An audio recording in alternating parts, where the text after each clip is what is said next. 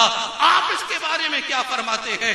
آپ نے فرمایا لوگوں اعلیٰ حضرت کوئی عام نہیں ہے، نبی کا عاشق صادق جو ہے، اور میرے آقا قبر میں جلوہ گر ہوں، اور میرے آقا کھڑے ہوئے ہوں، میرے آقا کی جلوہ گری ہو اور میں پھر لیٹا رہوں، یہ احمد رضا کا عشق گوارا نہیں کرے گا۔ اس لیے چاہتا یہ ہوں جب میرے آقا میری لحاظ میں تشریف لائیں تو پھر میں حضور کی پاک بارگاہ میں کھڑا ہو کر استقبال بھی کروں، اور جب فرشتے مجھ سے سوال کر رہے ہوں تو میں حضور کے قدموں میں گر کر جواب دے رہا ہوں، تو پھر میں کہوں میں اس کفے کفے نازا سے کیوں اٹھوں، میں تو مر کر بھی آیا ہوں اس دل ربا کے واسطے۔ اللہ کی بارگاہ میں دعا ہے رب کائنات اپنے محبوب کی پکی سچی محبت، غلامی اور عشق نصیب فرمائے، آمین۔ وآخر دعوانا الحمدللہ رب العالمین۔